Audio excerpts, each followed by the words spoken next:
Mr. Chow, nice to meet you. It's my pleasure to have an opportunity to make interview with you. Not at all. I've heard a great deal about you, so I'm just thrilled to meet you. Thank you. Now, although born in Taipei, Shanghai is actually an original hometown for you and your family, and welcome back Shanghai. I know this time you have visited the Expo. Now, what's your impression to it, and how did you think the Expo will influence the future of Shanghai? I think the Shanghai Expo is spectacular, and I really encourage overseas guests to come and visit Shanghai Expo. It is a spectacular display of pavilions, buildings, exhibits that are so creative, beautiful, and futuristic looking. Shanghai Expo is going to be like the Beijing Olympics of 2008. It will catapult Shanghai into the consciousness of the world community and demonstrate to the world the modern city that Shanghai is today and the modern nation that China is on the route to become. Now, when you were a little girl, did your father always describe to you how the city looked like and kept telling you some older story about the Shanghai?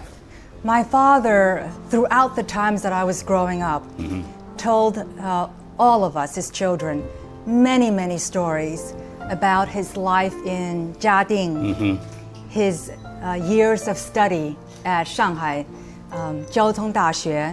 And so my father and my mother have always talked about China and their life here in China to their children.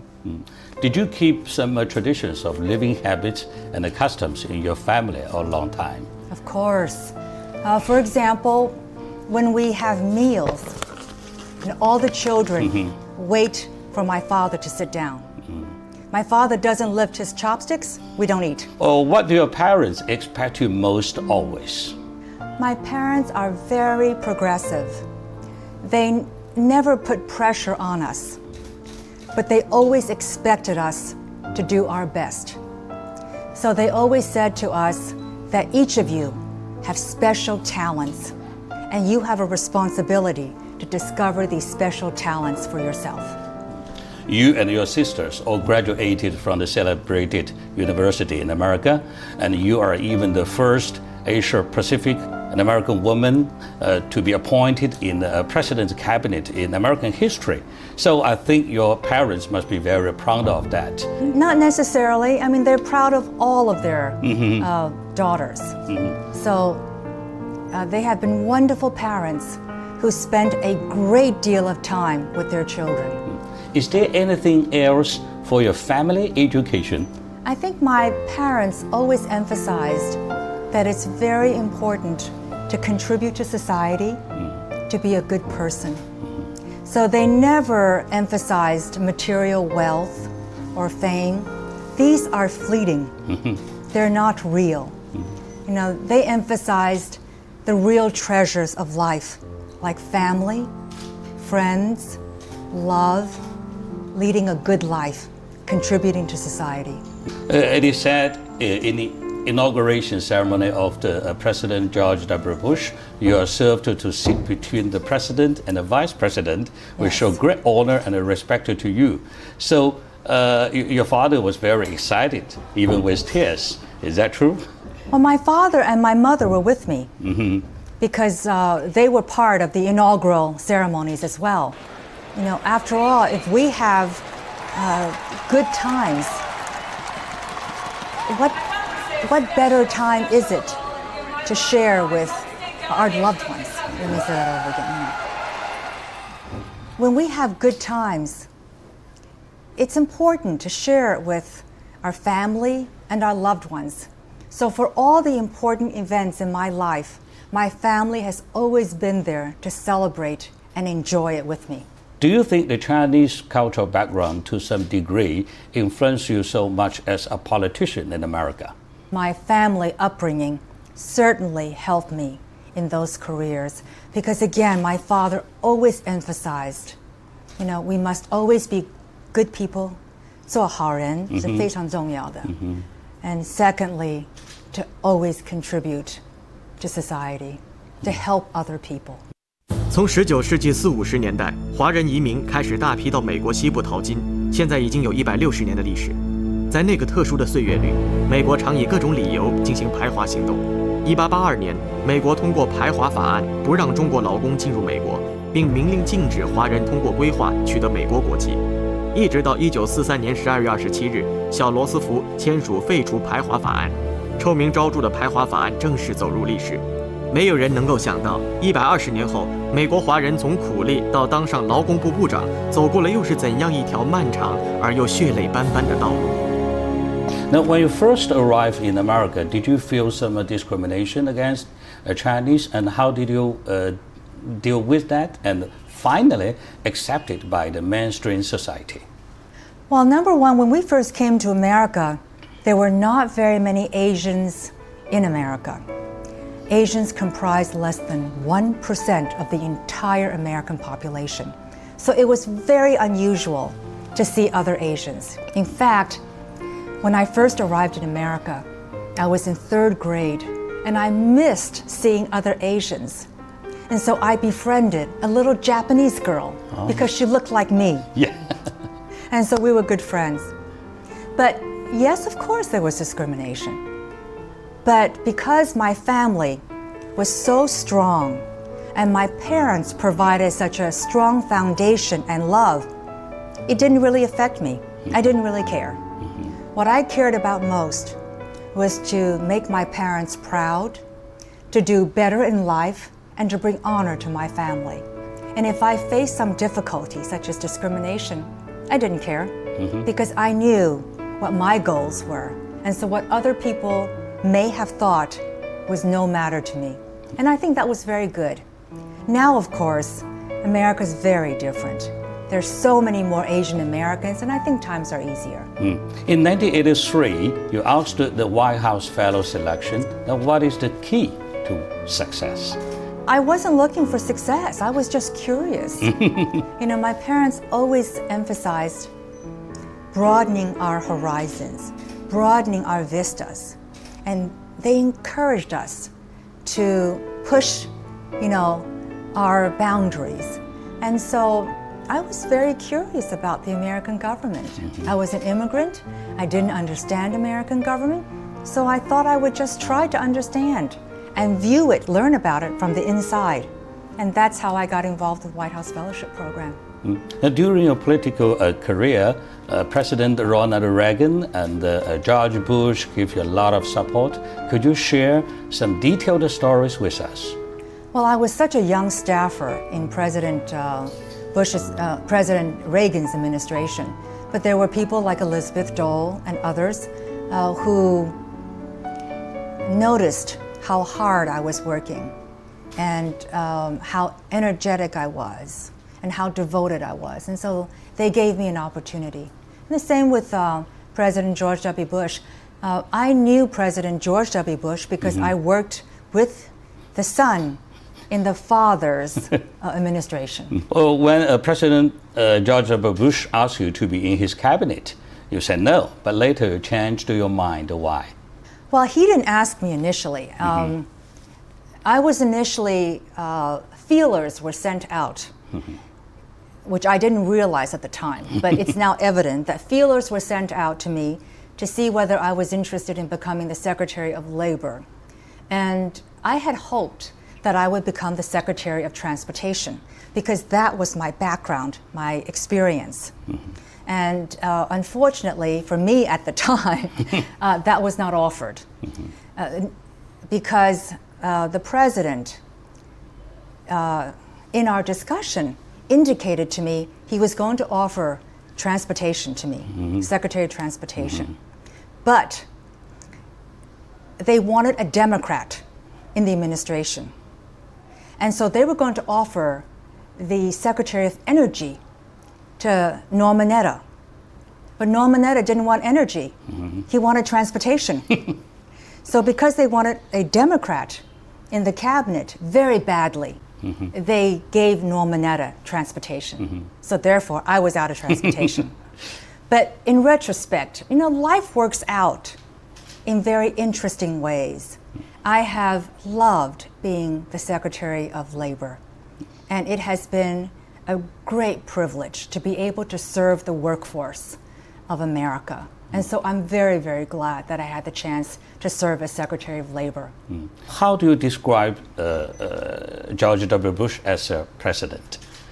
A very confident chief executive who gave a great deal of responsibility to his cabinet members. He chooses the best people that he could, and then he lets them run their departments. He's also a man who is a leader, who was very steadfast in his defense of America. After September 11th, 2001, we had a cabinet meeting, and he vowed to the cabinet that he would never let America be attacked again. In your terms of office, you deal with a lot of tricky situations, Yes. such as 9/11, earthquake in California, and the Lockheed air crash. Now, what kind of challenge is that you may define? I think in a crisis situation like that, it's very important to remain calm and to be able to collect as accurate information as possible. And in my experience, whenever there is a crisis, you never get totally accurate information. And so you have to receive the information and factor in a margin for error. And then also in a crisis, it's very important to communicate clearly and forcefully, to give people the confidence that someone competent is handling the crisis. I heard that you were so sad to cry for crash. Is this the first time for you to cry for work? I see no shame in crying, but I didn't cry then. I don't think so. Because I think sometimes, times change. 20 years ago, it was unacceptable for a woman to cry. It was viewed as weakness. Now, 20 years later, men cry on television. So times change. And as a leader, you have to project a sense of confidence, to inspire confidence in those who are listening. So I think in Lockerbie, I was very sad, especially when I was touring the huge warehouse in Lockerbie, Scotland, where the workers were gathering and reconstructing the airplane. And it was a huge cavernous warehouse. And they had a grid that was laid out. And each one of the passengers had a spot. And all the things that belonged to the passengers were collected in that one box. And there was a great sense of reverence that this was not just a collection of inanimate objects, but that these were real people whose lives had perished, and that we are handling their after effects, and we must do so with respect and reverence. 1981年，赵小兰和父母回到老家上海嘉定马路镇，捐款200万元修建了蚁人幼儿园。蚁人是赵小兰爷爷的名字。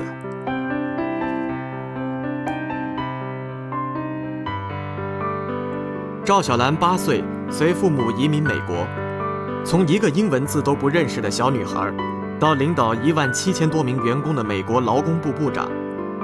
有人评价她聪慧、勤奋、坚强，同时又不失温婉与孝顺。在她的身上，既具备了中华民族谦逊、勤奋的美德，又有着美国人竞争、宽容、诚实的优点。赵小兰平时喜欢打高尔夫球、骑马和溜冰，还弹得一手的好钢琴。赵小兰是赵家最后出嫁的女儿。1993年初，忙于事业的赵小兰与51岁的美国肯塔基州共和党籍参议员麦康奴成婚。那年，赵小兰40岁。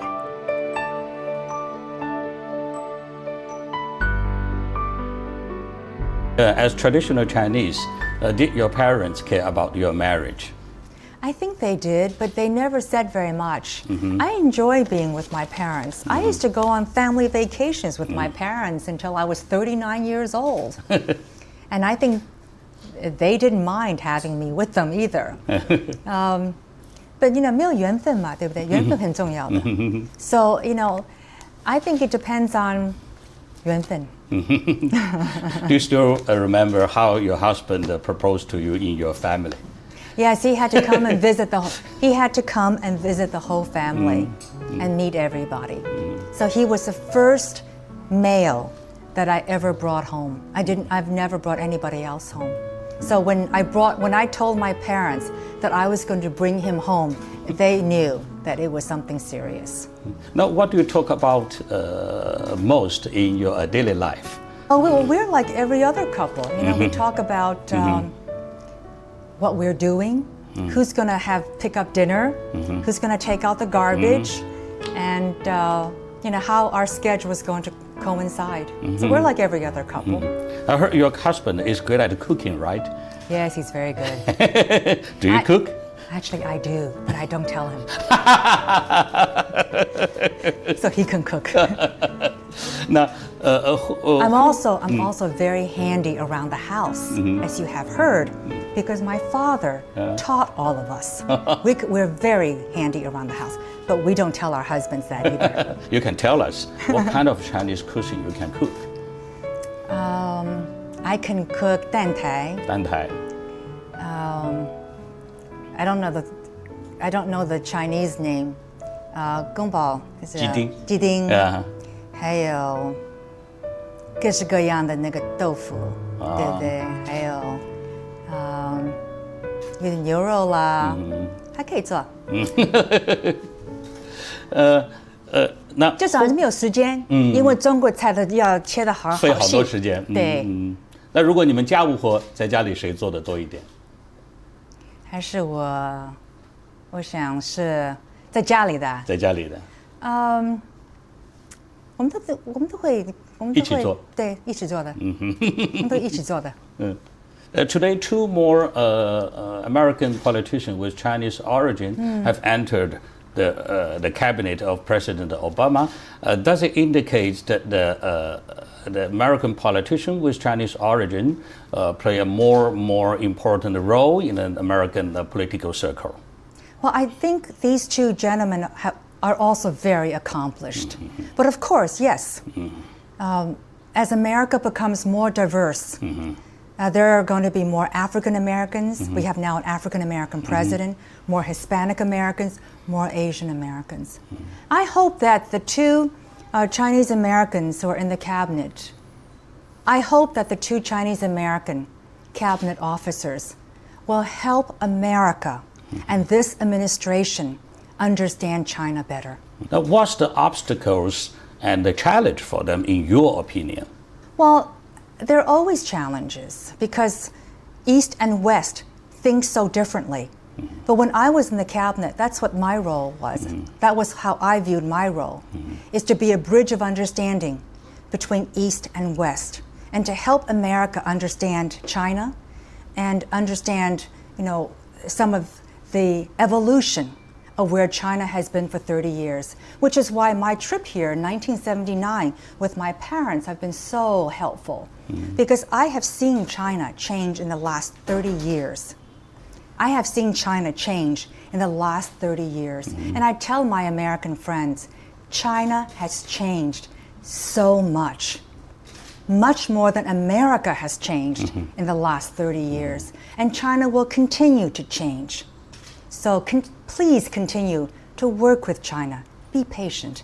They are changing as rapidly as they can within their constraints and within the psychological adaptability of the Chinese people. That's a big point. Do you think one day there will be an American president with Chinese origin? Of course. Yeah. No doubt about it. Do you want to Absolutely. try? Do you want to try? No, I was born over. No. I'm too modest, first of all. But also, an American president must be born in the United States. So I will give you a little question. In the State of the Union address, every year, there is one cabinet person who is sequestered in case the government falls. There can be continuity of government. So there's always one cabinet person who is selected to be absent so that in case anything happened, they can become the president. Guess who was never chosen to be that person? It's quite difficult. Me. Really? Yes, do you know why? Myself and Carlos Gutierrez and Mel Martinez, because we are not in the line of succession, because we are not born in the United States. So I tell my father and my mother, I say, every State of the Union address, you will always see me on camera, on television, because I will never be selected to be the person absent from the State of the Union. 最后还有一个问题，因为你是上海人，你会说上海话吗？ Hello, Zong'ening啊。谢谢 ，Thank you very much，谢谢。谢谢。